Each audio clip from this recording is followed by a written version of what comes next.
it's a really weird thing that happened. Somehow Blake's sitting here talking trash in the comments, yet somehow he disappeared on the stream before we actually had to go live in front of people. That sounds about right. Yeah, how Not weird. It happens. It checks out. Golly. I guess I'll have to I did keep like the my- Happy House music. I'm ready to talk. There you go. I did it for you. It had an abrupt ending, though. I'm not big on those. Didn't have a very kind of like mellow out. Energizing, though. Yeah, it wasn't. Yes. Is that when Blake? Series. Is that when Blake left? Is it just like the flash of in his hand? Or, No, if I had to guess, it's because actually, for some reason, he's still the only one, and I guess we'll keep talking about people are still rolling in. It still says on the recording, it says like he does not have any space left on his computer. He needs to go figure this out. It does it literally every single time. I don't know why he's always having that issue. Whatever. There he is again. It's a full glass. Gonna make me worry about editing all this together again. You okay there, Blake? We missed you again. he's frozen. Ah, shit. Everything was working fine like 10 minutes ago. He was his eyes lit up when Fred had microphone troubles, and he didn't have any. Yeah. What's hockey? It Actually, technically was not a microphone trouble. It was browser problems. Ah. Yeah, there you go. And by the way, I can't believe. Yeah, didn't they kill like a 3-0 lead going into the Stanley Cup, and now it all came down to the 7th game? Yeah, that's crazy. Yep. Leave it to Florida, right, Blake? Florida man. He's frozen again. I still don't know. He's not I don't know what he's doing. He's just like, and he's meditating. He's been practicing this mime routine. Now we just lost Fred. I mean, Jesus. It's the Stanley Cup power, or the powers that be. They're pulling. I'm supposed to edit this tomorrow. Like, come on. They took that flight together. It's like a whole lost thing going on now. Are they really here? What's going on? We were. All right, Fred. Welcome back. Yeah, I wanted to join. I wanted to make Blake feel okay. No, there's nobody. You cannot make Blake feel okay. I can't even tell if he's in this yet or not. Well, I got a little cocky, and then all of a sudden the music started, and like my whole laptop just froze, and I'm like, "Oh shoot!" I knew it. It's got a little overconfident in my tech skills, and all of a sudden I was brought back to reality. Okay. I think you got a little over storage. Blake gets that a lot. Man. Don't know what that means. But you got storage problems, man. Emotional storage, or yeah, no more room for that. All right. Well, y'all ready to kick this off? Let's roll. Let's do it. All right.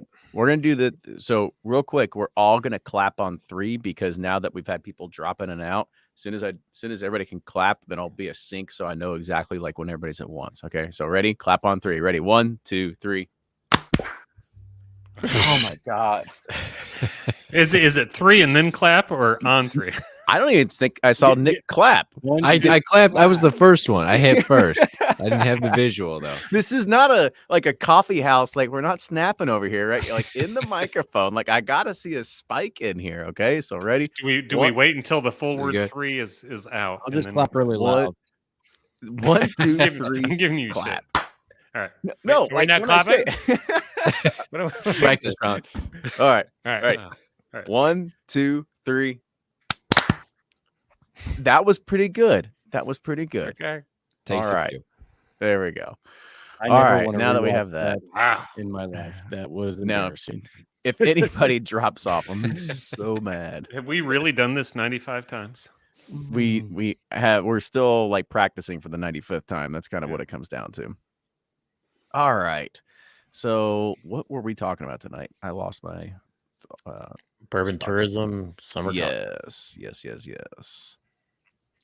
All right, here we go. Welcome back, everybody. It's another fantastic episode of Bourbon Pursuit, the official podcast of bourbon. The whole roundtable is here tonight. We're super excited to be able to have another fantastic show. Of course, I'm Kenny. Keep going. I'm Brian. Fred here. Nick And here. Yeah, well, I guess you'll do it all. Sorry, I waffled on that one. I should have been on top of it and been like, okay, now I guess we'll go and talk to everybody else. So Nick, go ahead and give us your little intro there. All right, I'll jump in. Nick from Breaking Bourbon here. Glad to be on again. Good to see all y'all, everyone on the chat and everyone on the roundtable here. So looking forward to this one. Very cool. And my good friend Blake. Blake from Sealbox. Always fun to be back for the 95th time in a row, and got to see some of these guys a couple weeks ago at Palooza. So it's fun to have the whole gang back together. Should be fun. For sure. And our resident lawyer. All right, thanks, guys. Number 95, Brian with Bourbon Justice, sipping corn, all that. This I like the topics today. Ready to roll. Yeah. Brian, I don't know if your ears were burning. We actually were talking about you a little bit earlier because somebody that works for us, she's going through her distilled spirit certificate program, is going to be doing I forget, Ryan, what'd she say? She's doing something. She has to do a case study on some sort of lawsuit that happened in the spirits industry. And I go, well, this sounds like a case for Bourbon Justice. And so I sent her a few different links to some of your articles. It has Bourbon Justice written all over it. So yeah, send her my way. Yeah. We'll buy her a copy of the book. Yeah, exactly. Or give her Kenny's that he's never read. That's not true. It's over there. The spine good is coaster. Yeah, it's over there, but he doesn't read them, Brian. No, this it's fine. It's a sore subject in the family. It's just eye candy in his back. He doesn't even put him in the backdrop anymore. He used to have him in the backdrop. It's a collectible, and I know that there's a resale value on it. And so as soon as you crack that spine, it's completely gone. So you got to make sure it stays mint. It's not a comic book. Keep it inside the plastic cover for sure.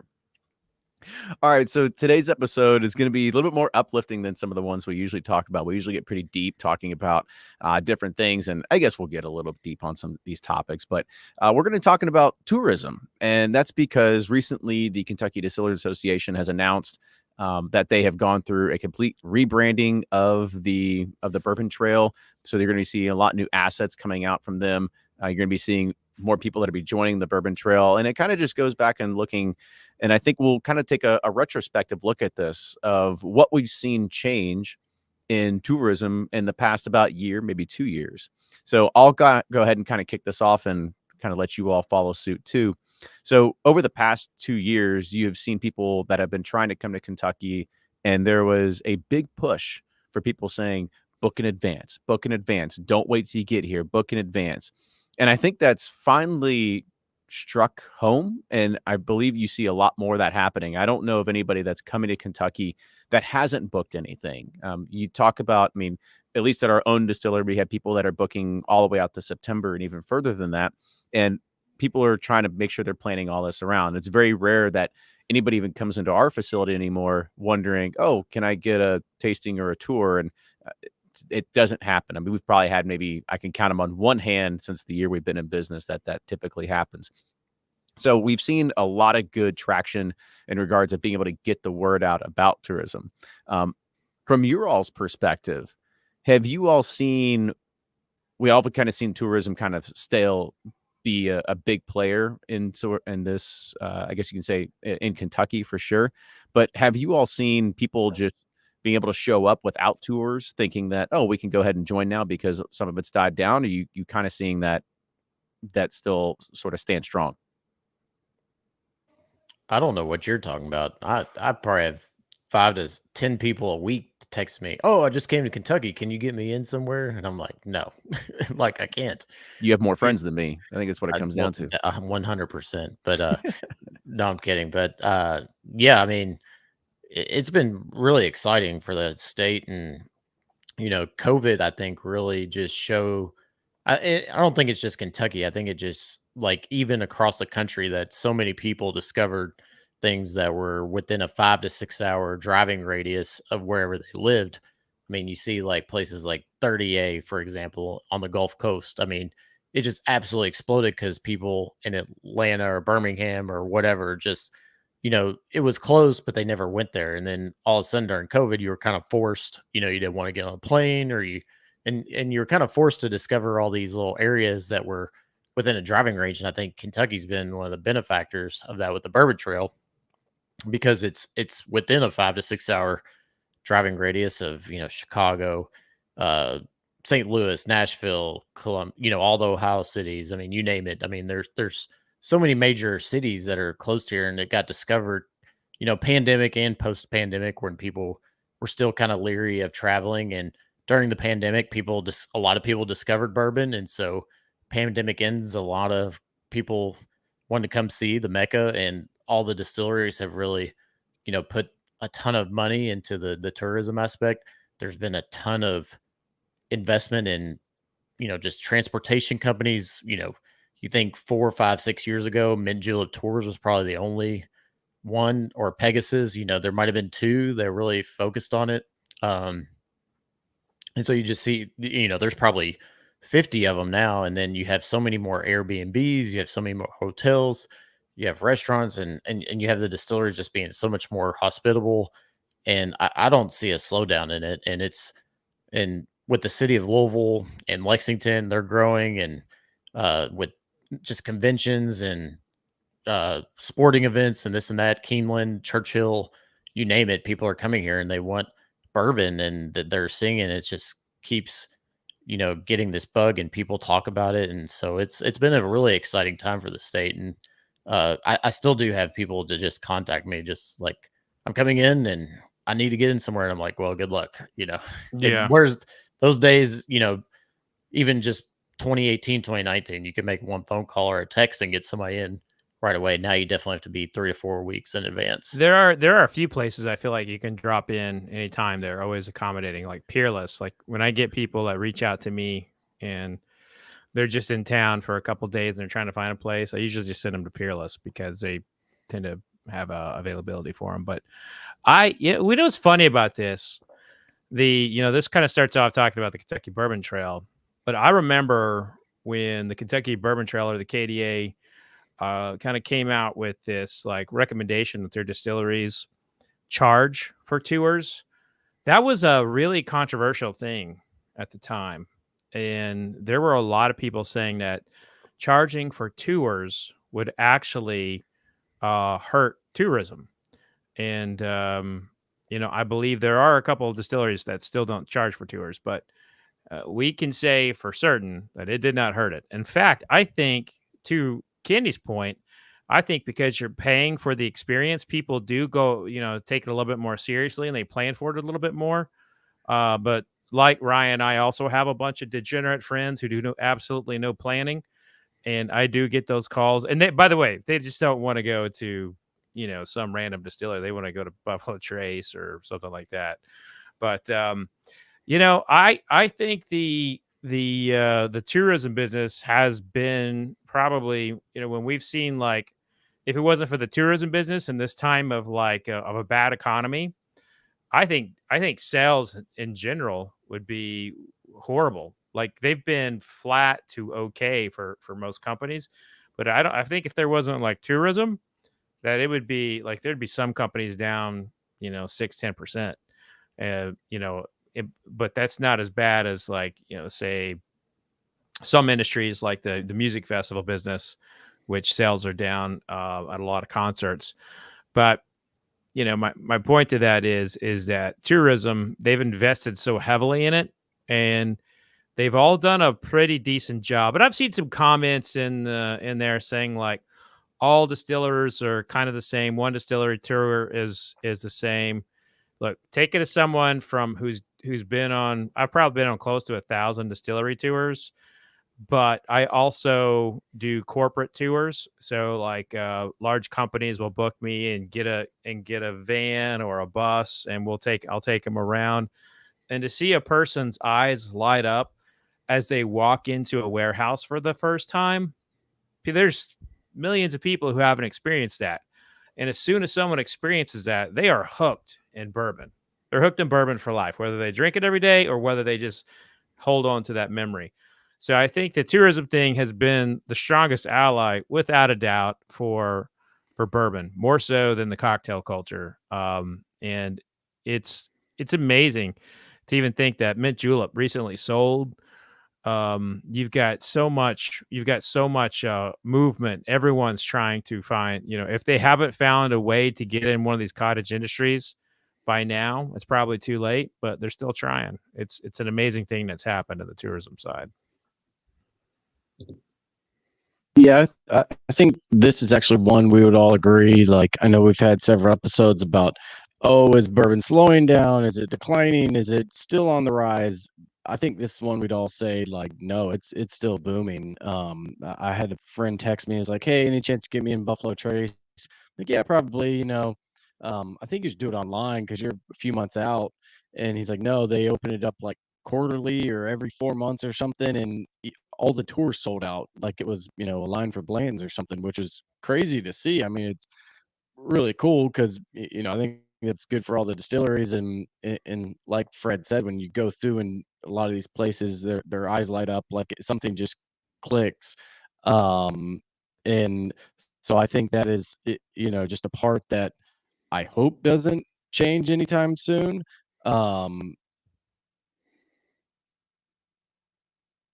To that same aspect, I still think there's a lot of room to grow as well. So it's like you've got a huge influx of people coming in, excited about it, and then some places are still doing the same old tours. We're going to walk you around, we're going to show you, let you taste the mash.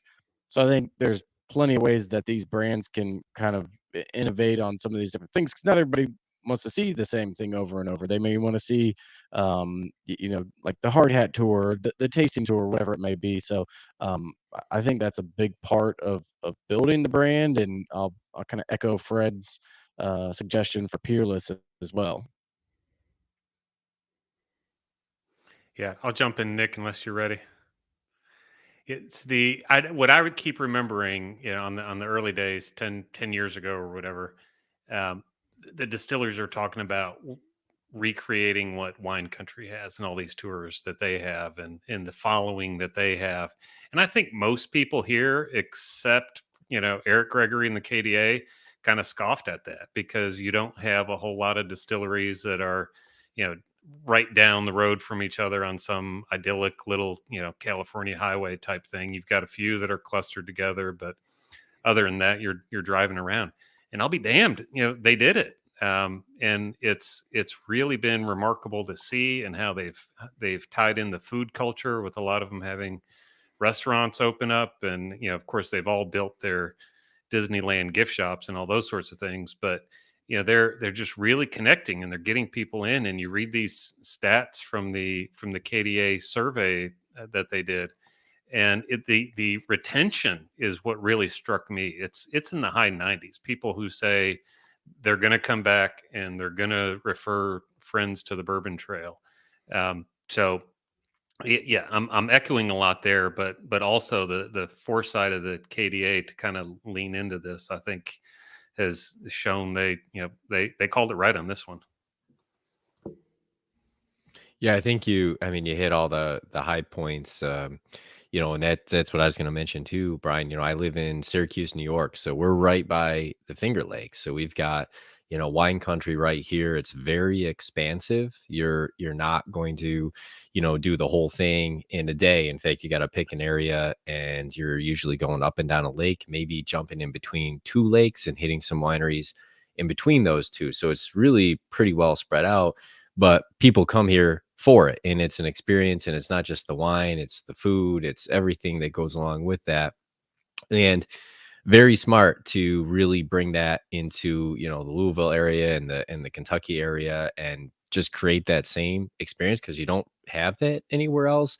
I mean, we do see here, where it used to be just winery, now it's winery, distillery, maybe a brewery, few more wineries. So you are seeing that kind of get peppered in. And so you're kind of bringing a little bit more to various people that way. But I think that, immersion into kind of bourbon and the whole culture and everything that comes with it, even if you're not into bourbon, there's a lot of great food. There's a lot of great things to see. It's just a beautiful area to travel to and visit. So anyone I know that's been there, locally, that's been there for the first time, they've loved it. They've come back and just said how much they've enjoyed it.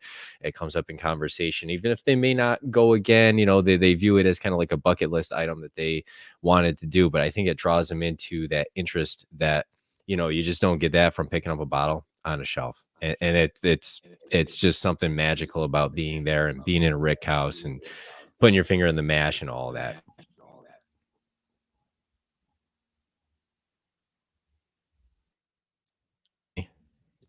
Kenny's on mute. Kenny, you're on mute. Yep. Sorry. I was trying to actually play by my own rules, and Blake, you still sound like shit. So there you go. Right back at you. So, Brian, yeah, you were right. I actually just pulled up some of the stats that you had just mentioned from the Kentucky Bourbon Trail. So the first one was that 76% of the visitors come from outside of Kentucky. That's probably apropos, considering you usually don't vacation in your own backyard. I can't tell you the last time I've gone and visited the Slugger Museum, even though it's going to be kind of right next door to us. It says visitors are usually come in packs, stay for the region about 3 to 5 days. Kind of goes into the whole idea that when people are coming, they're renting out Airbnbs, not with just one bedroom, but with sometimes up to 5 bedrooms. Guests typically spend between $600 and $1,400, and that's on dining, entertainment, lodging, and transportation. Going forward through here as well, 60% of the visitors are male, 36% are female, 4% non-binary. You have 12% that are identified as racial minorities, 7% as LGBTQ. And then 91% discovered a new product or bourbon or brand during their trip. And this is what you were saying right at the end there, Brian, is that 97% were highly satisfied with their distillery experience, and 96% would recommend the Kentucky Bourbon Trail to their family and friends.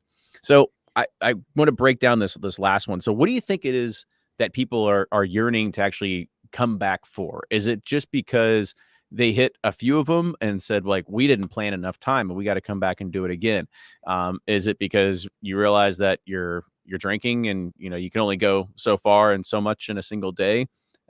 Or is it just because, like, hey, I really love this distillery, I got to come back and see it again and again? So kind of give me your thoughts on what do you think is that 96% retention rate of why people are going to continue to keep referring this? I think it's as simple as the same reason why we go to the same restaurant we like. You know, I go to the same, you know, my family, we go to the same Mexican restaurant at least 3 or 4 times a month. And it's just, you know, it's awesome. The menu may change here and there, but you kind of generally know what you're going to get. If you come to Kentucky and you're going to bourbon, you know, every distillery is a new experience. You want to check it all out, and you're staying, you know, categorically into something that you love and you're growing, and you have it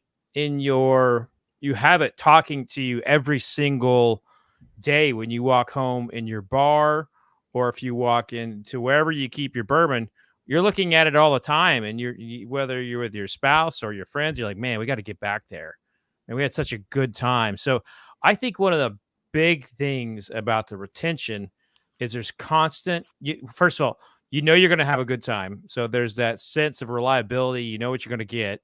And the second thing is you're constantly being reminded of the good time you had. And, you know, look, we go to Disney every year, and there's pictures of Disney everywhere. And you can't avoid any kind of Disney, you know, call out in our culture if you have kids. So the kids are always reminded of that. Like, we want to go to Disney. The bourbon brands, their bottles by themselves, or the liquor stores, are advertisements constantly for coming back down. It's incredible, actually. Yeah, and two, it's like you go to one and you say you're just coming here, you're just getting into bourbon, you go do a distillery tour, and then you're going through the menu and you're like on their website and they have like 5 or 6 different tour options, and you go do one and you're like, well, I don't have time to do all those because I got to go to the next one. And you do that and you see that they have 5 or 6 different options, but you have a great time at each every one of them. And the distilleries have gotten really creative and creating really cool, you know, Kenny, we were just talking about Beam's new distillery offerings. You know, I can't remember exactly where they sounded awesome. Hanging out with Fred No and having dinners and pairings and all these different things that you're like, oh wow, that's really exciting and cool. That makes me want to come back. And or you just kind of have that FOMO. You're like, oh well, I did the tour, but I missed the Knob Creek tasting. You know, I really liked when I sampled Knob Creek. That was really good. That was my favorite one, but I didn't get to have a whole experience with that. And so, you know, I think that's what's part of it, is that you can't, like, because most people come here 3 to 5 days. It's pretty much impossible to enjoy everything Kentucky has to offer from a distillery standpoint in 3 to 5 days, because you have, at least 4 hours of drive time per day. You're probably going to spend 2 to 3 hours at each stop, and it's just impossible. Otherwise, people come here and they say they're like, I want to hit this, this, and this, and it's like 4 or 5 places, and I'm like, there's no way. Like, you're not going to be able to enjoy them. You're going to be rushing, and I think it just leaves.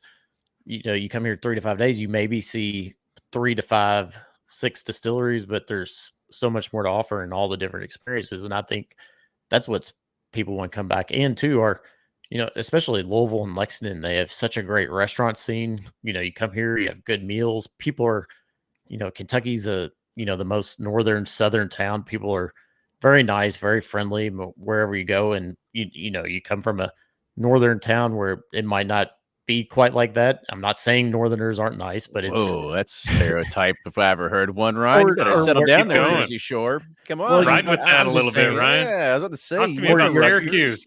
you're from a major metropolitan city where life is a little slower here in Kentucky. You can get in Louisville anywhere in 25 minutes. You're in Atlanta, you can't get 5 miles without a 5-minute drive. So you come here, you realize easy it is to get around. Kentucky's a beautiful state. We take that for granted. You drive around. I don't know. I think it's just all encompassing that people will just want more of that. What about you guys in the bottom? What do you think's going to keep driving people to keep coming back? I want to hear the Nick rebuttal first. Yeah. Well, I wish I had a microphone to drop here, but I mean, I think it really it comes down to just the whole of the experience. Starting to travel to Louisville, I'm going to say it has been maybe about 16, 17 years was my first visit out there. It was very different, than it is today. And, I'm at one time coming back every 3-4 years, now it's more frequent. So you're able to kind of see those changes and experience them. It's funny when you live somewhere, it's like a frog in a pot of boiling water. You don't notice it, but when you come back after a period of time, you really kind of notice that change. And, it really feels like the density of restaurants has increased dramatically. The density of downtown distillery experiences, of course, has increased dramatically. Getting to a lot of the majors, that is some decent travel, you're 45 minutes an hour, to move around to some of the big ones. I think people who haven't been don't really realize that. I think there's a presumption that you may go and you're going to be able to hit 5-6 distilleries in a day. And the reality is you're not going to be able to move around that quick, at least not, to the bigger ones, the big names that you're going to want to probably have on the list to start with. But I think it really comes down to people, if they go and they enjoy it and they're with, usually you're doing that as a trip with people you enjoy being with, you're having good food, you're kind of letting loose a bit. I think it's that experience that draws people back. And there's enough where you can come back and say, oh, I want to go to that restaurant I loved. I want to go to that distillery they had a great time at, but there's 10, 20, 30 more to choose from too. So you can get that new experience every time. And I think they've been very successful. The area's been very successful in delivering that. I know, you guys, Kenny and Ryan, have a vision for what you're doing and you're deeply immersed into it. But I just think everything is lining up the right way, and kind of all people are pointing in the same direction. And it's just great to see that happening. And it's great to be part of it, even if it's on the outside, up here in Syracuse where the restaurants aren't very good in the north. And the people are mean. You forgot that part too. And the people they're salty. Salt potatoes come from here. So by default, you have to be salty up here. No, I mean, I think everybody made really good points on this one. There's all the things that go into why people come back. I'll just add in, I think bottle releases and just making a connection with somebody at the distillery, that's always a big part of it. I know I've gone and visited distilleries multiple times just because there's somebody I know there can say hey, and you feel like you're getting some behind the scenes access, that kind of stuff. And so I think just to that hospitality part of things, that's a big part of it. But then and you see all the pictures on Facebook as soon as Four Roses does some sort of limited release from the distillery, there's a line out the door. Now, granted, not all those people are doing tours or anything like that. They're just trying to get a bottle, but they're driving from all over to try to get that bottle. So I think just fun, special things like that always keep people coming back. And what do you guys think about? I just saw the Maker's Mark email today. The other thing they're starting, Makers is maybe even a little late to it, is the special bottling. Now it's, not only are you just an ambassador, but you're a member of some other kind of club, and you get 2 bottles of limited release per month or whatever it is. Beam has done that for a couple of years, and I'm seeing that, and that's, to me, that's a genius tie-in to keep people thinking about you and wanting to come back. They know maybe you can't come back more than once a year, so they keep you in with these special releases, and you build up your brand loyalty, and you come back. And I think you're seeing that. You're seeing people come back because they're getting brought back in with these releases from the distillery. So yeah, they're marketers with really good ideas, better than I would have ever had. So it's, Maker's Mark, the reason why that probably takes so long is Maker's Mark deliberates and meets on items and throws it up in the air and shoots it like 30 times, and then Bill Samuels or Rob comes in and says, I don't like it, we're not doing it. So someone probably suggested that years ago, and it didn't come to fruition. But those clubs are interesting, because the people who are a part of those clubs are fans of the brand, and they never listen to this show. They don't listen to this show. They don't listen to other bourbon podcasts or read Breaking Bourbon. They may get caught with an ad from Bourboner via Sealbox, but that's about it. But it's just, I think those are important strategies, and it goes to something I mentioned, I think here a few weeks ago at Palooza, and or a couple of weeks ago at Palooza, and that is that the brands are now, they've for the last few years they've been working on building the pie.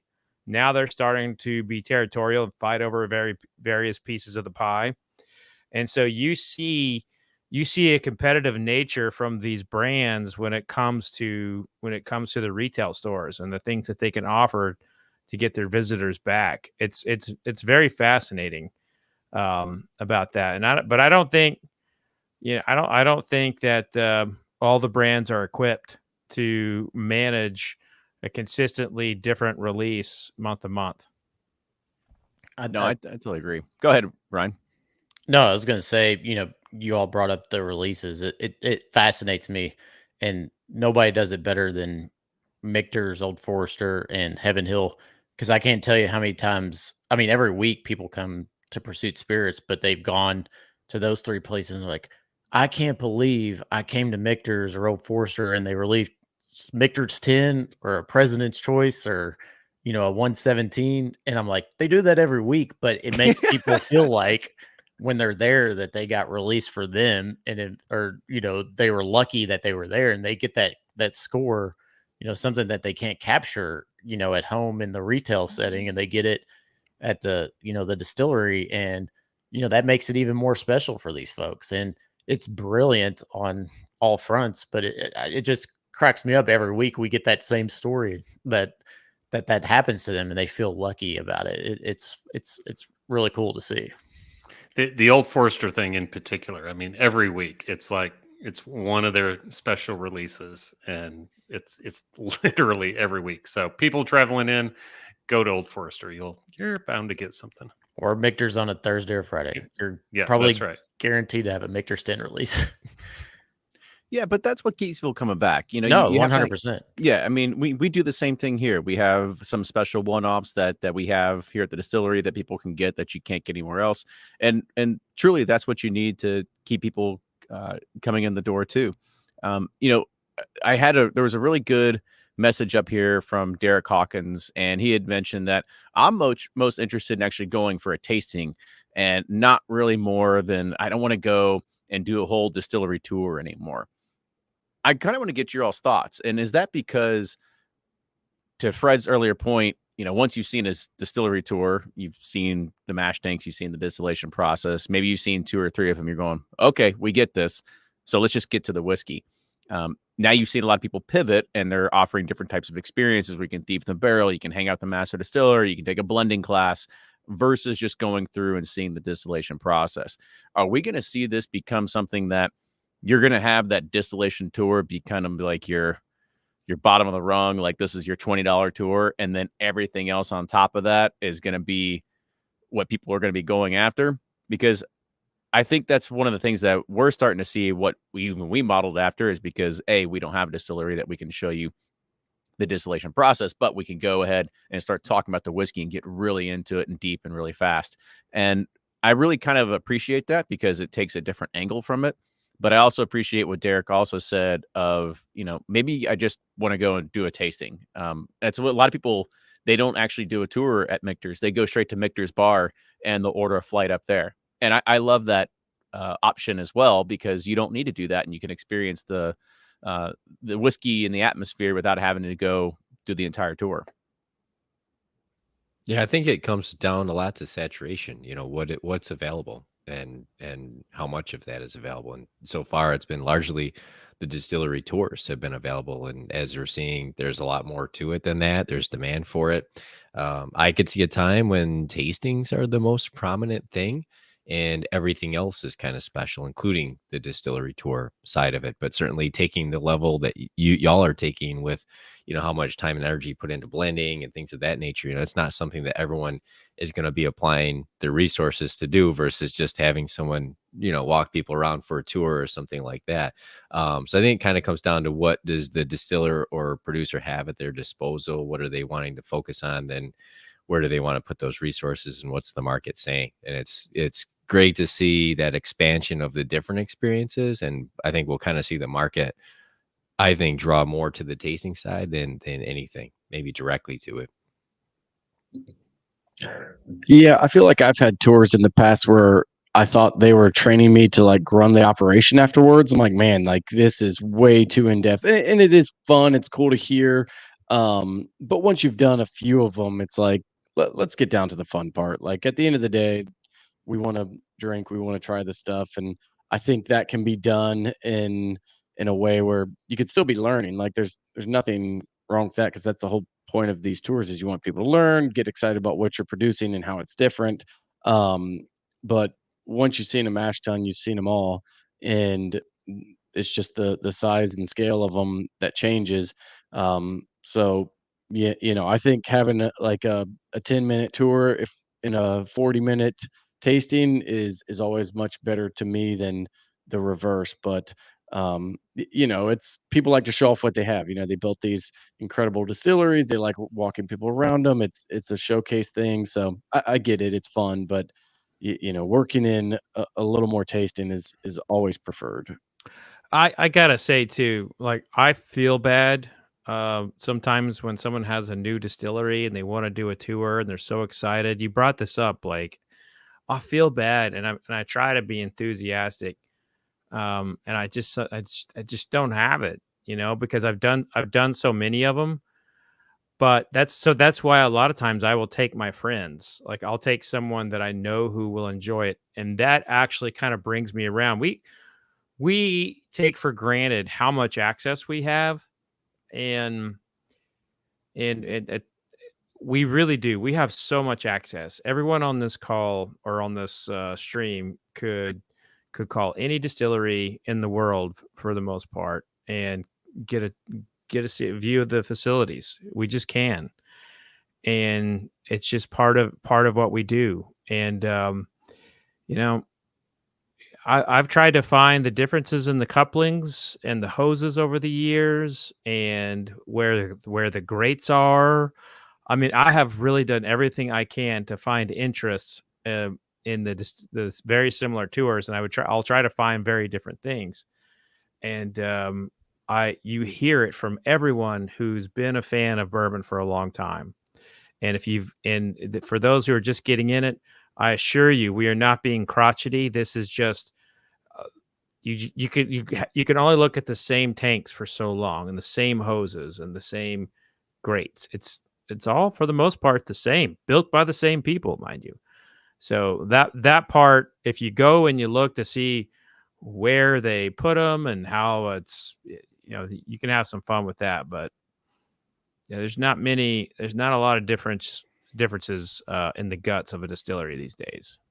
Yeah, but at the same time, like if you have to have both. Like if you haven't been to Makers or Buffalo Trace, like those are just like quintessential Kentucky, like, and like they haven't like dumbed it down, to where it's like just it. I don't know. There's still something to us. We're jaded, but if it's your first time, there's something magical about going to those places, and you get this like, I don't know, feeling that you have that you can't replace. Now, if you've done it once, you're like, I wouldn't recommend doing it again, but because it's not going to be as exciting. But you have to have both, and I think Bardstown Bourbon Company has kind of like been the kind of pioneer and forefront of like, okay, well, we don't have this history, we have all this new stuff. So what do, they were one of the first ones that are like, okay, you're gonna have a tasting before you go on a tour. That you get in the classroom, they guide you through and I think that's great. You get people tasting your products, going through them. Then you go see the facility. You go into a rig house. You have the awesome cocktail bar.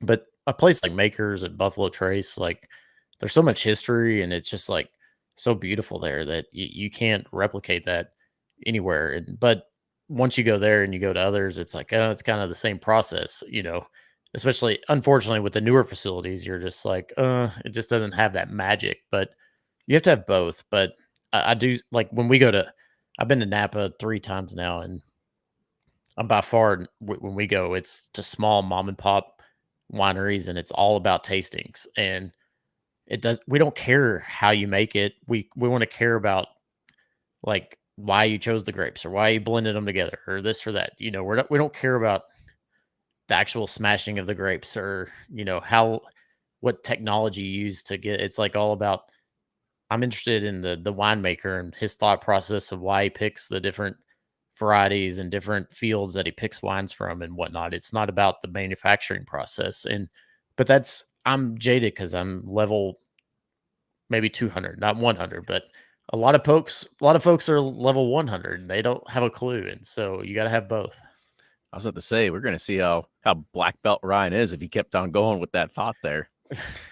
I love all these comments. There is also somebody that on Instagram mentioned his Whiskey Titan. He goes, one thing I love being able to do on these distillery tours is like, I like to taste unreleased products or products that won't ever be bottled. And it kind of reminded me of I don't like to do that at our distillery because I like to sell what's on the truck. I don't want you to be like, oh, here's the stuff that you're never going to have, right? Like you want to be able to give them something that taste all our failures. In that case, all you would do is just do rum tastings because you'll never release your rum. You're Don't right. Bring that up, Fred. I know it's a sore subject around our house. But the other thing that I kind of really found interesting that reminded me when we were at Palooza, we got an opportunity to actually go to the new Fred B. No distillery. And you could do this sometimes when you do a barrel pick at Buffalo Trace, and they'll let you go and taste the White Dog directly off the still. And you can actually have it. You can rub it in your hands. You can smell it. And you kind of really get all the essence of what's there. And you always you have people ask the same exact question. They go, why can't I buy this? And it kind of brings up an interesting question that really, I think Buffalo Trace, I know they sell theirs in a new mash bottle, but a lot of people don't do that. I think most people, they try it because it is a kind of a unique experience. But they think they want to buy it, but I don't know. I think that just gives a little bit more to the mystique behind it and lets you know that you can only do that on the tour. Have you guys had a chance to, I'm sure everybody's had the chance to try that, but how important is something like that for a big distillery when they can offer that as a part of their experience? Yeah, I think that, it's that sensory thing, we talked about, you have to be there to experience that. I think the reality is when you pour it from a bottle, many weeks or months removed, it just doesn't have the same, just doesn't have the same factor that it has when you're there and the smells and sights and sounds are, surrounding you. And I think thinking of an idea, something I wish more distilleries would lean into is an experience of being able to go and go into the rick house and thief or drill barrels and, taste directly from the barrel. I feel like that's an experience that many, many people would want, and that there should be more and more of that. I think that's something that distilleries would do well to lean into and try to give that experience. And I do like the idea, and I think people like the idea of experiencing a product, that maybe isn't even defined as a product yet, or, will never be released. It's that kind of peek behind the curtain aspect. Why are you there? Why do you want to see it? You do want to peek behind the curtain, I think, a little bit. And I think it's those experiences that are the things that kind of stick with you and hold in your memories after you've been there. Well, we got to change some laws for that, unfortunately. And for people who've been going on tours for 10 or 15 years, you'll remember that, some didn't even have tastings because they couldn't. And then the ones that did, it was like the half-ounce pour, and that's all they could do. So we are so far and away light years ahead of where we were, but you're still not going to find one where a mass tour lets you thief a bourbon and take samples straight out of the barrel. I love the idea, Nick. I hope we can do it. I think that's where it's got ahead to get that experiential level that I think we got to move to, because we're always going to want more. But we're going to have to change the law, unfortunately. Yeah. Well, also the liability people are coming in, and they're not letting people like touch mashes in some of the distilleries.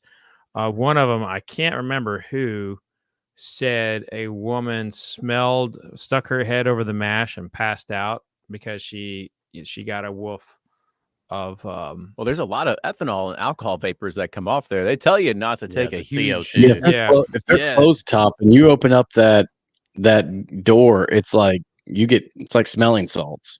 Yeah, that's what happened, and I think that that's the part that Brian is as a lawyer brings up so eloquently. But there are a lot of things that are kind of done that shouldn't be done legally, and then there's also the people who are it may be legal, but the people who manage risk at distilleries are like, you know what, let's not offer this just in case another person passes out. And it's one thing to lose a phone, it's another thing to fall in, because if you fall in a mash, you ain't getting out. Yeah, that's a good point about the mash. It used to be everybody, all right, stick your fingers in, and now it's like, I went to Angel's Envy, at Christmas time or something, and it was like they'd have it in little cups for you. They pour it out. It's like, it's something good about putting your fingers in there. But I can see, who knows what's on your fingers, even though it's going to be distilled, it's going to kill everything. It's fine. The risk people say, don't do it. Well, okay, but this is the push pull, and this is people pointing in that direction. I mean, laws and insurance companies and everybody is going to push back in one direction, and you have people when people want something and they want to experience something, and you can keep moving that needle. And so far we've seen Kentucky keep moving that needle. We've seen everyone pointing in the same direction for the most part, aside from the obvious players who aren't. But it's been good to see that. And of course, single barrel picks, that's where you're going to get that experience now, right? So to get that more en masse, as you mentioned, you're going to have more pressure on how do we do that. Maybe it's not a large scale, but maybe it's larger than today, and larger than just, you have to be doing a single barrel pick to experience that. But I like to see that direction, and I think people are pushing in that direction on a continual basis. I just had a random thought. So, when you go to a theme park and they tell you, make sure you secure your cell phones, and then all of a sudden you're going through the roller coaster and you see the net at the bottom that catches all the cell phones. How many cell phones do you think have been lost in mash tanks when people have been going through and trying to take video or pictures of them? Cell phones. That explains that cell phone flavor. No, you mean you didn't get the Orphan Barrel Batch 27 of BlackBerry? The BlackBerry release. BlackBerry release.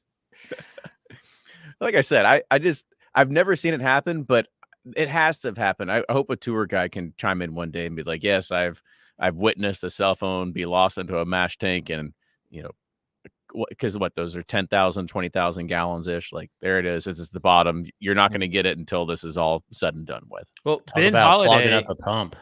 Ben Holiday in Missouri at that real special well that they have that's like 1,000 years old.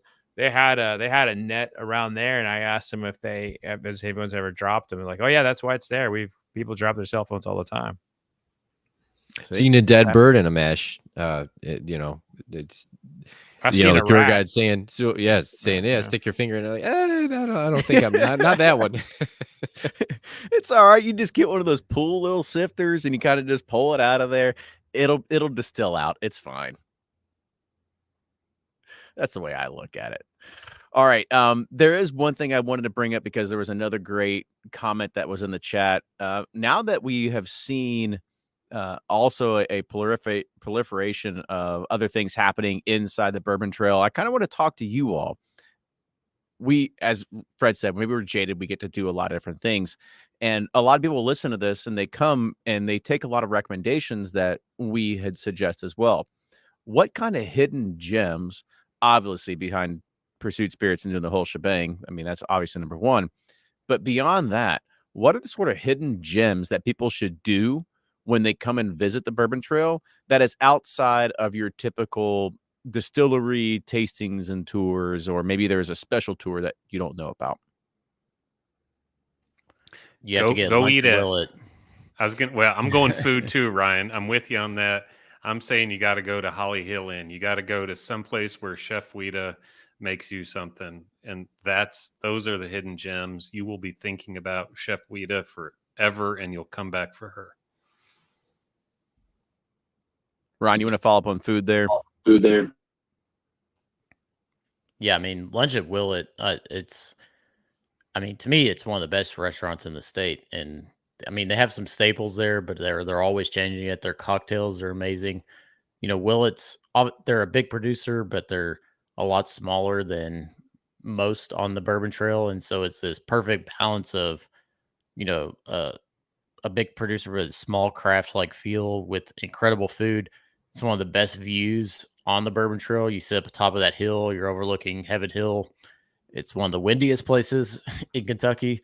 But I mean, as far as tours and stuff, I mean, the coolest thing, and it's a standard tour, is going on like the Old Forester. You get to do that, charring the barrel and that whole like interaction thing. I don't know. They did such a great job with Old Forester's downtown facility, like that can't be matched at any other distillery, that you're like really interactive with the whole process. I don't know. I just thought they did a really good job with that. Does it feel like they put Epcot in a distillery, because you can go and visit literally everything, but in a very small form of it? Besides going in a circle and seeing human history in a globe, yes. But I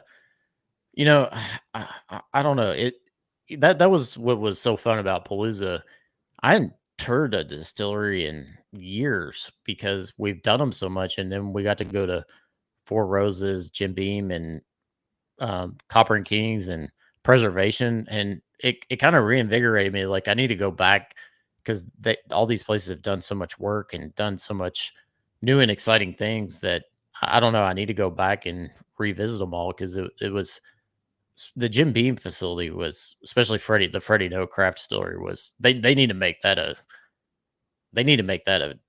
destination or a tour option. I mean, that place is incredible. I thought it was so just gorgeous, well done.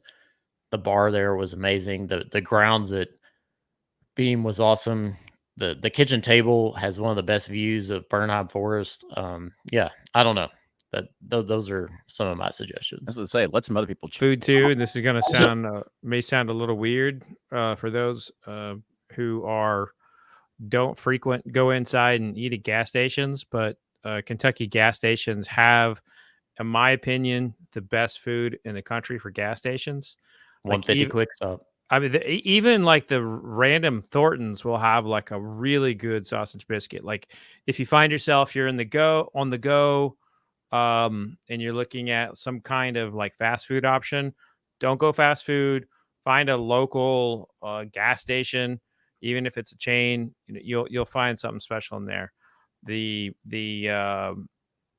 country ham biscuits at Kentucky gas stations are incredible. They're incredible. There you go. I think Ryan was giving a shout out for 150 Quick Stop, and that's Jake's Country Sausage that most people know about at this point. And maybe Thompson's you know. Food Mart in Bardstown. You got to go there and they sell Jake's. Get the Jake's sausage with egg and cheese, banana biscuit on a bun. And I promise you, it's life-changing. What's the name of the gas station you're pulling into on the way to Bardstown Bourbon Company? It's a tiny one. I don't think it's either one of those that you mentioned. That's the one right by Maywood. Yeah. It's changed names so many times, but it's the Maywood something now. Solid ham and biscuit. Yeah, I'm going to take it a little different route since y'all had food covered. I'm going to say if you're going to do the Kentucky Bourbon Trail, my off the path suggestion would be to go to Indiana and hit somebody like a Starlight. I know we talk about them a lot, but to throw an Indiana stop for Kentucky Bourbon Trail. Well, Kenny, there went our Kentucky tourism meeting. There we go. They were our sponsorship. There went that whole thing. Just Damn lost outsiders. the sponsorship. Leave it to the guy from Florida. But yeah, no, I think that's a great one. There's incredible stuff. You could spend 2 weeks on the Bourbon Trail, never get bored. But you did ask for off the beaten path. So that'd be my suggestion. They've got it all. It's the only place I've been to where it's like you want to do a corn maze, you want to listen to a live band, you want wine, you want ice cream, you want good pizza, you want food, you want really good bourbon. And so that would be a great stop if you're looking to do something a little different. It's not like some hidden gem. We talk about Starlight a lot, and they get a ton of people that come through there, but it is worth a stop if you haven't been. And that opens up the door too to fly in and out of Cincinnati, which sometimes for me, come from Syracuse is easier, and stay in Covington, which Hotel Covington. Then you got Revival Vintage Bottle Shop is there too. You can taste, great spot. Definitely make that, put that on your list. And then so one in again, not a distillery, but downtown Louisville is Evergreen, which is a bottle shop and convenience store and bar. It's like the place you would never suspect, but they actually have a pretty nice selection of pours at least last time I was there. Very, very good prices, low key atmosphere. Found ourselves going back there a couple times, actually, surprisingly, throughout one of our more recent trips. Definitely recommend that. Yeah, get pizza at Garage Bar and then go down to Evergreen. I mean, it's crazy. Find King of Kentucky and things that are going to just be outrageously priced, and they're modestly priced there. That's a really good suggestion. And I saw Matt Cusick actually put in here for Rebecca Ruth in Frankfurt. So if you want to try the original bourbon ball, you can go there. I will go on the flip side, and I will say Art Eatables. So if you're looking for, I'd say the original bourbon truffle, absolutely delicious. It is just chocolate delight. So make sure you go check out our friends over at Art Eatables. Not only do they have a ton of bourbon truffles that are made by pretty much every distillery that's out there, but they also have a tasting bar. So you can literally have a tasting bar with pairing with chocolate right there at the restaurant. At their shop. So make sure you go and check them out. And they're over there. I think they might have another location, but I know they're over there next to Peerless as well. They're amazing. Absolutely amazing. And then I love this other one by Matt. He said, you can also go to Toddy's while you're in Bardstown. You can ask for Blanton's at retail and get cussed out. That's highly recommended. Oh, Guthrie. He's always, customer service is number one to him. Yeah. So like I said, there's a lot of good gems. I also saw some other things in the chat here. Some people had mentioned going to Vendome as a one-off stop. So if you want to see where arguably some of the best whiskey stills are made in the world, it actually happens right here in Louisville, Kentucky. You can go ahead. Is that open to the public though? I don't know. So you might have to. call a few favors in for that one. Yeah. But if you do I'd want to throw see Kelvin in on that same, if a Kelvin tour ever pops up, absolutely jump on that. That's one of the more fun and exciting tours I've ever been on. So if you ever get a chance, knock Vendome and Kelvin out in the same day, and you really have bourbon covered. I can't believe Blake didn't say Expo 5 in the Acid Cat. there you go. I feel No, like I'm that was- not giving away my spot. It's getting too popular. They ran out of Acid Cats last time I was there, so I remember that. It was a long night. Ooh, bowling too. One of the oldest bowling alleys in the country in Vernon Lanes. That where we have lunch sometimes. That place is awesome. It is, and it's a bourbon bar. Yeah. So you get a little bit of all that at once. And like I said, just to echo on what Blake said about going and doing a stop at Kelvin, you can also go to Independent Stave. They have tours that run publicly, so you can actually see how the barrels are made.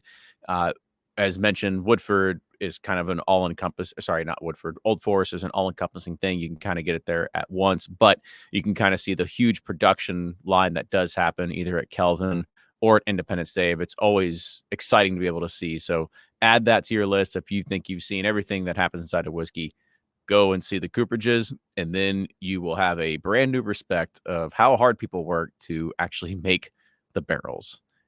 And that they only sell them for like $125 a piece. And you're going like, that doesn't seem worth it. one more, I'd say Kenny's Basement. I'd throw that in there as well. Obviously, so I'll just top 10. put the address in the chat. And Hidden gem. one of the best Yes. bourbon bars I've ever been to.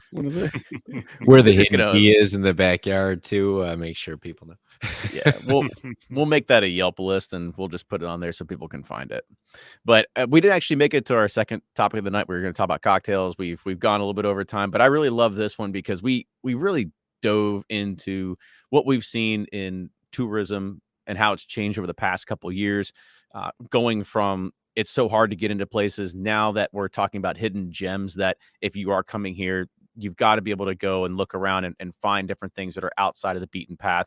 And I know we talked about food a lot. If you are coming here, Ryan and I, we actually keep an updated Yelp list that you can follow. You can go to bourbonpursuit.com and there's a Yelp icon in there, and it takes you to our Yelp list of all of our favorite restaurants and bars and stuff in the city that you can go while you're either in Louisville or Bardstown. So all our recommendations are there, and you can find that at any time as well. But let's go ahead and we'll start signing off, and we can take it from there. So Nick, start closing us out. Yeah. So fun one. As always, guys, I feel like we could probably do a whole hour talking about places to visit and hidden gems, which is why I think the trail has done so well. But hey, Nick with Breaking Bourbon, find us breakingbourbon.com, all the socials at Breaking Bourbon, and always fun to be here. Thanks, guys. And Blake. Blake from Sealbox, and always fun to be here, like Nick said. And I thought this was a good one. If anybody's going to the Bourbon Trail, you may want to give this one a re-listen. So thanks for having us, and looking forward to the next time. Thanks. For sure. And our resident lawyer. All right. Thanks for having me. I am starving now. I mean, I had dinner right before this, but I'm starving. This is fantastic. I'm thinking about country ham and biscuits. Brian with Sipping Corn, Bourbon Justice. See you guys on 96. Love it. Well, again, thank you all for joining in. Thank you for all of our panel for joining in, be able to talk about what we've seen inside of tourism and how that's changed over the past year. And if you are, again, you're coming to Louisville, make sure you come and look us up. Bourbon Pursuit Spirits. You can come. We have tours. We can do a lot of cool things here. We've been talking about the chat. We have the whole shebang, a lot of cool things. We'll be building out a lot places downtown. We'll probably have a few books in there, maybe by Fred Minnick and our good friend Brian over here too. So a lot of good things to come. So if you are looking to come to Louisville or come to the Bourbon Trail, make sure you do plan in advance. You can go visit the Kentucky Distillers Association.com to be able to see exactly all the places you can visit. And of course, there's other places that are also not on the trail, but make sure you do your research and find all those hidden gems too. But with that, cheers, everybody. We'll see you next time. Toodles. Cheers. Cheers. And then Matt says he also highly recommends the White Castle in downtown, which we experienced that That last White Castle, Saturday. it's not bad. I don't it's not recommend bad. it. Sometimes you gotta need it be- though. It's got to be 2 a.m. Yep. It was actually was 3 Shenanigans a.m. happen at that place, man. It's 3 a.m. You want to get see a scrap? That's where to go. Dang, So I- speaking of northern restaurants, who here on this chat knows what a garbage plate is? No, I don't. Does that have I what know like the a garbage burger. scrapple from- or whatever it's called on it? I feel like I've seen that on diners, drive-ins, and dives. It's like Yeah. spaghetti with just everything on it or something. I was gonna say nachos. So it's a Rochester thing. So this is like took off in Rochester. It spread a little bit, but still very contained to just kind of the area. But it's basically like hash brown home fries, mac salad, usually 2 just burgers, just the burger, and then meat sauce and a whole bunch of stuff poured onto it. Something you get at 2 a.m. after the bars, and it's like probably 5,000-6,000 calories. But you go there, you have one, you keep coming back. And so now every hot dog hamburger place around the area has their own version of it, but there's an original. It's in Rochester, and it is something unique to the area. It's crazy that no one knows what it is. It still has Oh, need to get it. That reminds me Chef of Rita does not approve of the garbage plate. at 2 a.m. She's got to make her own. when I was at Rutgers, they had food trucks that would make you like a sandwich. They had mozzarella cheese sticks, Philly cheesesteak, like pepperoni pizza, like all on one sandwich, and you would eat it. You'd be stoned as hell, but it would be another hangover in itself. It was good. It's your spot. So Nick has a question. Is the hot brown good or overrated? I think it's fantastic. I eat one at least once a month. You got to get the right one though. Where do you get yours? Wherever I can find one. I've had hot Really? brown Anywhere? pizzas. I mean, honestly, I still think the Brown Hotel is really, really good. Yeah. That's even though like it's quintessential. the OG. Yeah. And I thought that was really good. I'm trying to think, like I'm blinking on all the places that I've had them before, but between a lot of places I go out, I usually get, I don't really always get hot browns. I usually try shrimp and grits. And I'm always on the hunt for the best shrimp and grits in the city. I'm always on the hunt for that. Jack fries. Try Gander out by my house. Gander has a really good shrimp and grits. Used to be Corbett's. Corbett's was awesome. Yeah, Oh, Corbett's. Yeah, I'd also Corbett's try a killed it. place that actually has shrimp close to it and not in the middle of the country, but that's It's not the We same. have UPS, man. That's why Yeah, we have it. UPS That's is what we get the fresh. best lobster. FedEx Yeah, I was gonna say, overnight. I almost said, and I guarantee you a UPS. No, they have a I'm tank just of lobsters. Listen, You can that go gives get. it gives the shipment, Blake, gives it more time for the mercury to leach out of it while it's on the way. So come on, Cleaner man. shrimp at that point. It's it's more pure. It's Shit, I think shrimp is shrimp for the most part. Like as soon as you depoop them, they're fine. Fish and lobster, maybe on the other hand, have a little bit different. Shrimp boating. Yeah. Just gonna go shrimp boating. Don't Kenny. eat those Yep. Ohio That's River all Kenny's fish. gonna do. He's gonna go look for some shrimp. Mm-hmm. Oh yeah. all right. Bullet I'm out of Purdue. here. All right, you're not going anywhere. We're gonna end No, the you stream got and to then hit we're the gonna go. upload. Hit the upload. Yep. All right. Well, let's go ahead and we'll sign off. Thank you everybody that joined in live. We'll see you here in about 4 weeks for the next one. Cheers. Cheers, Thanks, guys. guys.